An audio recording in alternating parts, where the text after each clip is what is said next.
नंदिनी एक गरीब परिवार की लड़की थी, इसलिए उसके पास दहेज में ले जाने को ज्यादा कुछ नहीं था। थोड़ा बहुत सामान और साथ में अपनी तुलसी माता लेकर नंदिनी अपने ससुराल पहुंची। वो अगले दिन सुबह जल्दी उठ गई और नियम से तुलसी माता की पूजा करने लगी। तभी उसकी ननद वहां आ गई। जय तुलसी माता मैया, जय तुलसी माता। माँ माँ, कहाँ हो? जल्दी बाहर आओ।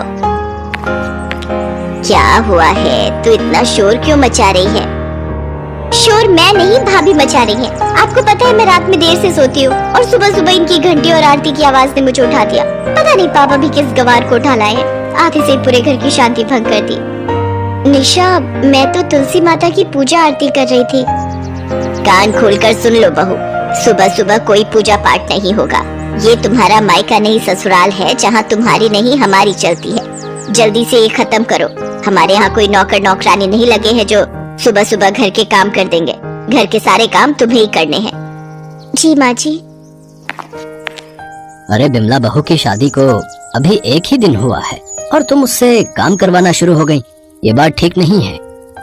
देखो जी, तुम्हारे कहने पर हम गरीब घर की लड़की को अपनी बहू बनाकर ले आए हैं, पर अब तुम्हारे हिसाब से सब कुछ नहीं चलेगा। माँ, मैंने तुमसे पहले ही कहा था अंजलि को इस घर की बहू बना लो। अच्छा खासा दहेज मिल रहा था।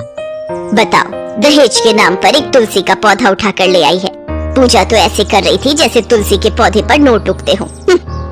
सारा दिन नंदिनी घर के कामों में लगी रहती, पर तीनों में से किसी के भी मन में उसके लिए कोई दया नहीं थी। नंदिनी का पति अशोक बहुत ही बिगड़े हुए स्वभाव का था। वो रात को शराब पीकर घर आता था और नंदिनी जब इस बात के लिए बोलती तो वो शराब पीकर उसे मारता पीटता था। एक दिन नंदिनी के ससुर घर पर नहीं थे। उस रात अशोक बहुत शराब पीकर आया। नंदिनी उसके लिए खाना लेकर गई। ये क्या खाना बना दिया? वही दाल, वही घास फूस। मैंने सुबह बोला था ना मेरे लिए चिकन बना कर रखना, फिर आज मेरे लिए चिकन क्यों नहीं बना? आज एकादशी का दिन है, इसीलिए मैंने आज घर में चिकन नहीं बनाया। घर में तुलसी माता का वास है तो आज के दिन। अशोक नंदिनी को जोरदार झापड़ लगाता है। नंदिनी के मुंह से खून बहने लगता है।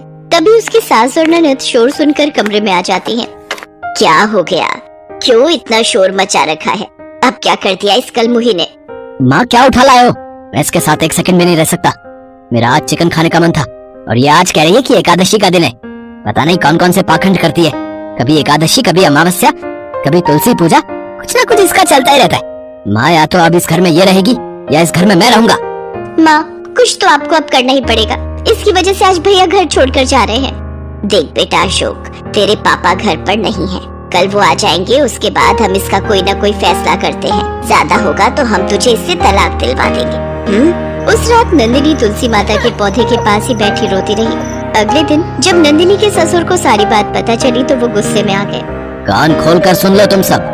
मैं नंदिनी को अपनी बहू बनाकर लाया था। नंदिनी इस घर से कहीं नहीं जाएगी और अशोक, तू इसे तलाक नहीं देगा। सुन ले, अगर तूने ऐसा किया तो मैं तुझे अपनी जायदाद से अलग कर दूंगा और सारी जायदाद अपनी बहू नंदिनी के नाम कर दूंगा। देख लिया ना, देख लिया ना। न जाने इसने पापा को क्या घोल कर पिला दिया है कि पापा मेरे से ज्यादा इसे वैल्यू दे रहे। मैं ये घर छोड़कर जा रहा हूँ। मैं इस घर में एक पल भी नहीं रहूंगा। अरे सुन तो अशोक, रुक, मेरी बात तो सुन। माँ, मुझे रोकने की कोशिश मत करो। मेरी अंजलि से बात हो गई है। अंजलि ने मुझे कहा है कि मैं उसके साथ जाकर रह सकता हूँ। अगर तू मेरी बात मानेगा तो जैसा तू चाहता है वैसा ही होगा। बस मुझे 1-2 दिन का समय दे। मैं इस नंदिनी को इस घर से निकाल कर ही दम लूंगी। और एक दिन नंदिनी की सास ने मौका ढूंढ ही लिया। बस अब इस कटोरी वाली खीर में ये गई जहर की बूंदें। अब ये प्रसाद नंदिनी को देकर कहूंगी, ये तुलसी माता का प्रसाद है, इसे भोग लगाकर खा लो। और खाते ही उसका काम तमाम। बढ़िया ही तुलसी माता की भक्त। नंदिनी बहू, ओ नंदिनी बहू। जी माँ जी, आपने बुलाया? हमारे घर में इतने दिनों से सब कुछ ठीक नहीं चल रहा था। शायद मेरे भी तुम्हारे साथ पूजा करने से घर में सुख शांति आ जाए और तुम्हारे और अशोक के रिश्ते में और मजबूती आए। ये लो खीर का प्रसाद, तुलसी माता को भोग लगाकर तुम खा लो। मैंने और सबके लिए भी बनाया है ये पूरी खीर। तुम ही खाना, ठीक है? और बताना कैसी बनी है। जी माँ जी। अपनी सास का इतना प्यार देखकर नंदिनी की खुशी का ठिकाना नहीं था। वो पूजा आरती करके तुलसी माता को खीर का भोग लगाती है। जैसे ही नंदिनी खीर का प्रसाद खाने लगती है, तभी उसकी ननद निशा आ जाती है और उसके हाथ से खीर की कटोरी छीन लेती है। अरे वाह, खीर! तुम तो बड़ी चालाक हो भाभी, सारी की सारी खीर खुद ही खा जाना चाहती थी। लाओ ये खीर मुझे दो, ये खीर मैं खाऊंगी। निशा खीर के 2 चम्मच खा चुकी थी। तभी बिमला की नजर निशा पर पड़ जाती है और वो चीख पड़ती है, निशा, ये खीर मत खा, इसमें जहर मिला हुआ है। अपनी सास की बात सुनकर नंदिनी के होश उड़ जाते हैं, पर तब तक बहुत देर हो चुकी थी। निशा जहर वाली खीर खा चुकी थी।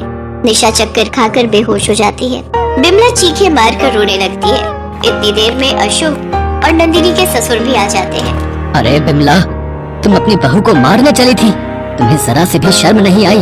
और देखो क्या हुआ, तुम्हें करने का फल मिल गया। आज तुम्हारी अपनी बेटी की जान संकट में है। हे भगवान, अगर मेरी बेटी को कुछ हो गया तो मैं तुम्हें कभी माफ नहीं करूंगा। बिमला, अशोक जल्दी से डॉक्टर को बुला कर ला।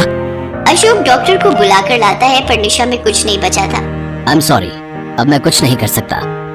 नहीं नहीं नहीं नहीं, ये नहीं हो सकता, ये नहीं हो सकता। मेरे किए की सजा मेरी बेटी को नहीं मिलेगी।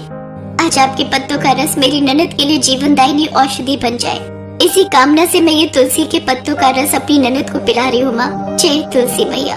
नंदिनी तुलसी के पौधे से कुछ पत्ते तोड़कर उनका रस निकालकर नंदिनी को पिलाती है और तुलसी पत्तों का रस पीते ही नंदिनी को होश आ जाता है। ये देखकर सब हैरान रह जाते हैं। माँ, पापा, मेरी बच्ची, मेरी निशा। निशा मेरी बच्ची, जय तुलसी मैया की। जय तुलसी मैया की। बहू, मुझे माफ कर दो। तुम तो तुलसी माता की भक्त होने के साथ साथ इस घर के लिए बहुत भाग्यशाली हो। सब मिलकर तुलसी माता को प्रणाम करते हैं। अशोक भी अब तक समझ चुका था कि नंदिनी ही उसके जीवन के लिए सही है, और फिर तुलसी माता के आशीर्वाद से नंदिनी के जीवन में सब कुछ ठीक हो जाता है और वो अपने परिवार के साथ खुशी से रहने लगती है।